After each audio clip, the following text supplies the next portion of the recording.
Aujourd'hui, moi aussi, je tenais juste en préambule à remercier l'ensemble des camarades Jérôme, Jean-Louis, Roland, mais aussi tous les camarades de la délégation permanente avec qui on a travaillé ces dernières semaines pour essayer d'organiser au mieux cette convention. Qu'on a encore une fois dû adapter, étant donné les circonstances, puisqu'au point de départ, vous vous en souvenez, il s'agissait de se retrouver dans une réunion de la Convention au plan national à Paris. Des dispositions avaient été prises dans ce sens, et puis on se retrouve, encore une fois, comme le 6 juin, à tenir nos travaux, à avoir notre discussion en visio. Ce qui n'est pas évidemment satisfaisant, mais je pense que vu la situation, je vais y revenir, il était important malgré tout de pouvoir se réunir, et c'est la décision qu'avait prise la délégation permanente il y a quelques semaines, lorsque nous étions réunis après après la décision du deuxième confinement par le gouvernement. Donc je pense que c'est très important. Je remercie vraiment tous les comités qui ont joué le jeu là aussi de l'organisation, de faire remonter les noms des délégués, des observateurs, des prises de parole. C'est évident pour personne. Donc merci vraiment là aussi de votre réactivité, de votre disponibilité aussi. Et puis voilà, on a essayé de faire au mieux, y compris sur la question des prises de parole, pour que ça puisse tenir dans un format, on va dire, supportable pour tout le monde sur, on va dire, à peu près 3 heures de réunion. Et voilà, et bien sûr, la discussion se poursuivra à l'issue de notre discussion. Quelques mots donc sur le contexte et sur le moment dans lequel se tient notre convention aujourd'hui. Elle se tient en parallèle de rassemblements qui ont lieu un petit peu partout en France. Certains ont lieu déjà ce matin, des manifestations d'ores et déjà qui ont été massives pour celles qui se sont tenues ce matin, sur la question des libertés, sur la question du rejet de la loi de sécurité globale qui a été discutée cette semaine par le Parlement, qui est une proposition de loi qui suscite un rejet gigantesque. Je vais y revenir. Les camarades nous disaient qu'ils étaient 300 à Périgueux ce matin, ils étaient 1500 à Montpellier. D'ores et déjà, ils sont plusieurs centaines, voire plusieurs milliers à Paris pour le rassemblement qui va commencer dans quelques minutes. Et on sait d'ores et déjà que beaucoup de camarades des comités de résistance y sont, puisqu'on a eu des messages de camarades qui nous disaient « Bon, je ne vais pas venir samedi, mais je vais à la manif, etc. » Et je sais que beaucoup d'entre vous ont dû s'organiser pour à la fois pouvoir suivre la discussion de la Convention aujourd'hui, mais aussi participer à la manifestation. Et je pense que c'est tout à fait juste parce que c'est évidemment la place des militants que nous sommes. Ces rassemblements, ils sont l'initiative donc d'une intersyndicale très large de journalistes, hein, quasiment toutes les organisations syndicales des journalistes, avec la LDH, auxquelles se sont joints dans les derniers jours des organisations syndicales, voire même des organisations politiques, qui appellent donc à manifester aujourd'hui. Ces manifestations d'aujourd'hui, elles se font dans la continuité de ce qui s'est passé mardi dernier, le 17 novembre, le jour des 2 ans des Gilets jaunes, puisqu'on avait des milliers d'étudiants réunis devant la Sorbonne le mardi après-midi, des milliers quelques heures plus tard devant l'Assemblée nationale, et des milliers au même moment partout en France d'ailleurs, puisqu'on a eu 1500 personnes réunies à Nantes, 2500 à Lyon. Donc on a eu des rassemblements très importants vu le contexte dans lequel on se trouve, qui est le contexte, je le disais tout à l'heure, du confinement, ou plutôt de ce qu'on appelle, ce qu'on discutait à la délégation permanente, cette forme d'assignation à résidence où vous ne pouvez rien faire sauf aller travailler. La question de l'état d'urgence, évidemment, et puis toutes les mesures liées au plan Vigipirate qui créent quand même une situation extrêmement compliquée.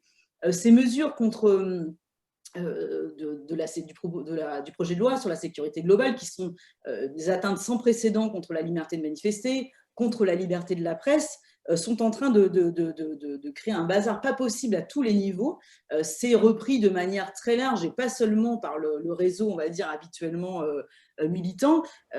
Jérôme me racontait qu'hier, Laurent Delahousse, que vous connaissez tous, présentateur du journal télévisé de France 2, s'est levé dans son journal pour dire qu'il ne partageait pas le projet de loi, et notamment son fameux article 24, et qui ne fait quand même pas partie de ceux qui sont habituellement habitués à monter au créneau et à s'élever contre ce genre de mesures. Donc on est quand même dans un moment un petit peu particulier, parce que ce ne sont pas pas, on pourrait dire, c'est des mesures de plus qui s'ajoutent les unes aux autres contre les libertés. Il y a vraiment un tournant majeur qui est en train de s'opérer du point de vue de leur politique.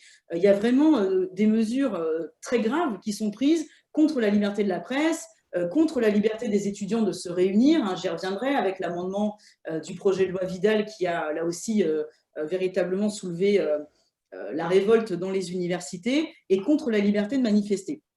Donc, il y a véritablement la volonté de condamner de manière très large depuis maintenant quelques jours cette dérive autoritaire, totalitaire de ce gouvernement contre la loi de sécurité globale, je le disais, contre l'amendement donc à la loi Vidal de destruction de l'université, ce fameux amendement, vous avez dû en entendre parler, qui rend passible d'amende pouvant aller jusqu'à 45 000 euros, je crois, et des peines de prison, le fait tout simplement de se réunir, de se rassembler, de tenir des assemblées générales et d'occuper les facultés.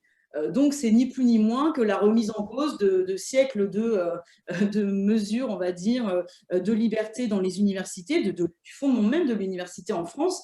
Donc, en ça, c'est vraiment un saut qualitatif d'envergure.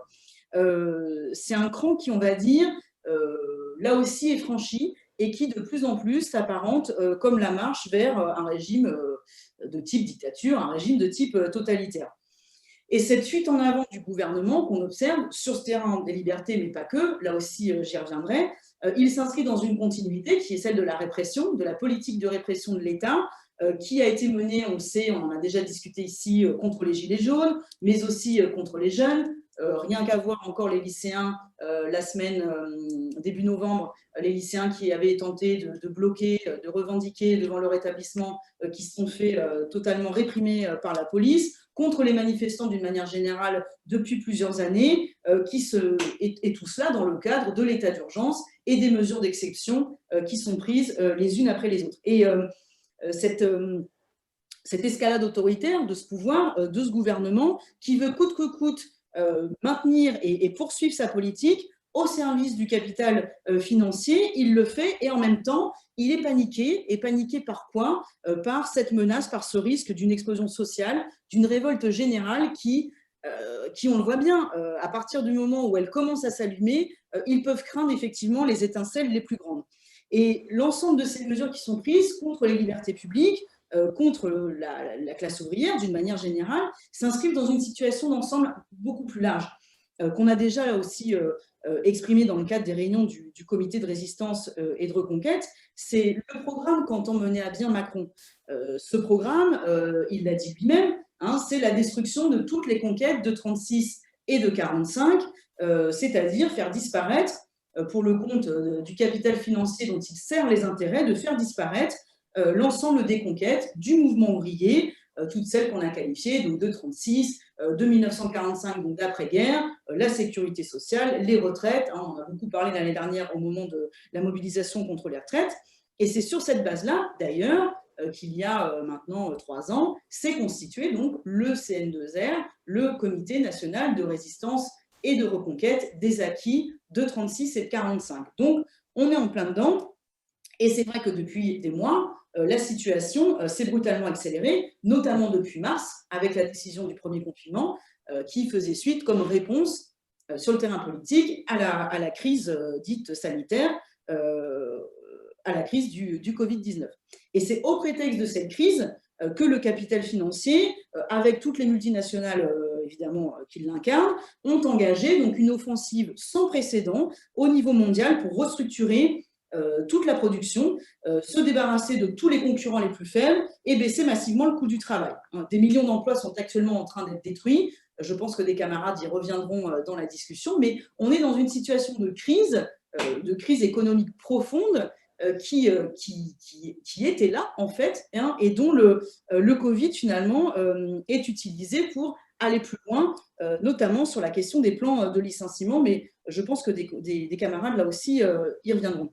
Et c'est dans ce cadre-là, dans le cadre de cette offensive sans précédent, que le 26 septembre, à l'initiative du CN2R, justement, nous avions pris l'initiative de réunir je crois qu'ils étaient une centaine, des dizaines de militants ouvriers, de militants du secteur privé, qui étaient confrontés à toute une série de problèmes et de situations, à la fois la question des plans de licenciement, je l'ai dit, la baisse du coût du travail.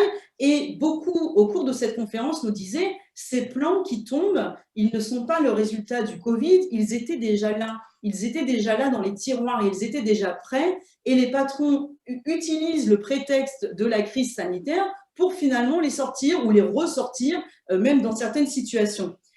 Et donc, on est face à une véritable catastrophe économique, mais aussi sociale, qui est en cours, qui est en train de se dérouler sous nos yeux. Quelques chiffres qui ont été publiés dans Information Brière cette semaine, les 300 000 SDF dénoncés, là, dont l'augmentation du chiffre est dénoncée par, je crois, la Fondation Abbé Pierre, les 10 millions de travailleurs pauvres, 1 million de chômeurs en plus prévus pour la fin de l'année 2020, et ce ne sont que des chiffres, et ce ne sont que les premiers effets, je dirais, d'une vague de destruction majeure qui est en train de s'abattre actuellement en France, mais aussi plus largement en Europe et au niveau mondial. Cette destruction d'ensemble, elle est financée actuellement par qui? Elle est financée par les plans de relance, notamment par le plan de relance du gouvernement, qui finalement utilise ces milliards versés aux entreprises pour licencier. Puisque ces centaines de milliards leur permettent de licencier, de baisser les salaires et donc de remettre en cause les acquis des ouvriers, des salariés des entreprises. Ça aussi, je pense que des camarades y reviendront dans la discussion. Et donc, c'est dans cette situation dite de crise sanitaire que le gouvernement a pris donc des mesures d'exception et qu'il a instauré le fameux état d'urgence qui est prolongé depuis maintenant plusieurs mois et qui, dans sa dernière version, donc deuxième confinement, assigne, je le disais, l'ensemble de la population à résidence. Alors, on le sait, je pense là-dessus, aucune des mesures qui sont prises depuis maintenant plusieurs semaines n'ont rien à voir avec le sanitaire. On en a discuté plusieurs reprises dans la délégation permanente, puisque on le sait, les 7500 lits supprimés dans les hôpitaux pendant l'épidémie qui ont continué à être fermés, et on se retrouve aujourd'hui dans une situation où il y a moins de lits dans les hôpitaux qu'en mars dernier. La situation de démantèlement, de destruction de l'hôpital public poursuivie par le gouvernement dans la continuité des précédents, là aussi ne fait que s'aggraver. Et pour répondre, plutôt que de créer les lits, de créer les postes nécessaires pour pouvoir faire face, ils ont plutôt décidé de supprimer les libertés publiques et de prolonger encore et toujours ce fameux état d'urgence qui se retrouve prolongé, je crois, jusqu'en février prochain. Ça se décline comment? Donc, je le disais, les droits de manifester, de réunir sont actuellement suspendus ou en tout cas remis dans les mains des préfets qui, par le biais des pouvoirs spéciaux qui leur sont accordés, décident ou pas d'accorder telle ou telle manifestation, tel ou tel rassemblement. Et ça devient du coup un régime d'exception qui n'est plus un régime d'exception puisqu'il devient la règle et qui est mis à profit pour poursuivre l'ensemble de la politique de destruction entamée par le gouvernement depuis son accession au pouvoir. Bien sûr, les ordonnances contre le droit du travail, contre la santé, contre l'école, contre les retraites aussi, puisque, on l'a vu, cette question des retraites est sans cesse remise en avant, remise sur le tapis. Il y a eu des éléments encore une fois très récents sur cette question-là, donc ils ne veulent pas lâcher sur cette question des retraites, plus l'ensemble des plans qu'ils entendent poursuivre. Et face à ces plans destructeurs, face à cette situation d'offensive majeure et généralisée, le moins qu'on puisse dire, c'est que les directions syndicales sont plutôt, comment dire, leurs réactions sont plutôt timides, pour ne pas dire plus. On entend la petite musique régulière du « vous comprenez, c'est le confinement, on ne peut pas faire autrement, tant qu'il y a le confinement, c'est compliqué d'agir », mettant toujours en avant la question de la situation sanitaire plutôt que de mettre en avant la question des revendications et la question de la disponibilité des salariés, des militants à pouvoir agir. Parce que c'est bien de, comment dire, c'est bien de ça qu'il s'agit, surtout depuis quelques semaines, c'est cette question de la résistance. Alors, moi, je ne sais pas ce qui va se passer dans les prochaines semaines. On ne va pas ici faire des pronostics parce que bien malin qui pourrait le savoir de toute façon.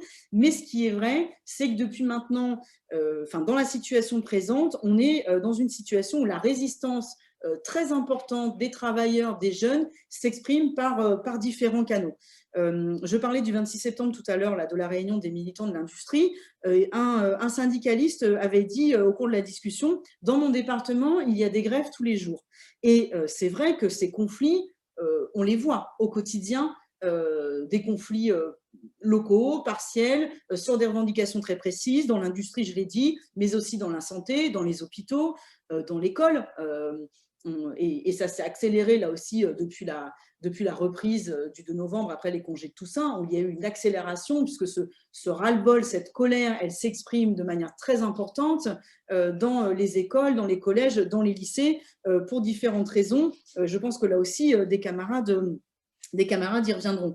Donc, on est face à ces conflits, à ces grèves parfois, et le plus souvent, des conflits qui sont partis d'en bas, qui n'ont demandé l'autorisation à personne pour y aller. Et on l'a bien vu d'ailleurs le 17 novembre, hein, c'est exactement ce qui s'est passé, où les assemblées générales à l'université se sont réunies et où à un moment donné, la cocotte minute explose. Et le ras-le-bol, la colère accumulée depuis maintenant plusieurs semaines, plusieurs mois contre ce gouvernement s'exprime. Parce que leurs mensonges en permanence, leur trucage des chiffres, notamment du Covid, hein, je ne détaille pas là-dessus, alimentent le rejet, la colère, le ras-le-bol de couches très larges de la population. On l'a vu encore récemment avec les décisions toutes plus ubuesques les unes de les autres, des commerces essentiels, non essentiels, etc., qu'elle a aussi provoqué une vague d'indignation sans précédent. Et toute cette résistance qui s'exprime, elle s'incarne, elle traverse aussi les organisations syndicales, puisque des militants y prennent part, bien évidemment, et n'acceptent pas que leurs organisations se fassent les courroies de transmission des plans de destruction qui sont actuellement à l'œuvre par le gouvernement. Et la manière dont ce qui s'est passé le 17 novembre a surgi de manière pas prévue, hein, il faut bien le dire, où on a tous pu constater ce qui s'était passé, est l'indication de quelque chose qui est en train de monter, d'une colère qui est en train de monter, je le disais, d'un bouillonnement qui fait de ce pays et de la population, finalement, une situation éruptive, une situation qui peut exploser à n'importe quel moment et que n'importe quel événement, que n'importe quel petit élément, finalement, peut faire exploser d'un jour à l'autre.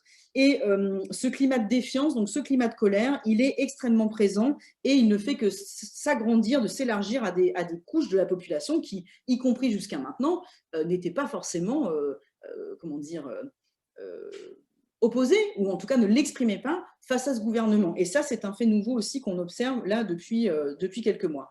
Et donc, dans cette situation-là, les militants des comités de résistance que nous sommes, de tous les comités locaux, Jean-Louis le disait, avec Jérôme en introduction, on n'a jamais été autant de comités connus et réunis qu'aujourd'hui, donc c'est très important, plus que le 6 juin, et l'ensemble des comités sont composés donc de militants, de participants extrêmement divers, d'origines diverses, militants syndicalistes, politiques, gilets jaunes, pas militants du tout, militants sur le terrain des libertés démocratiques, etc.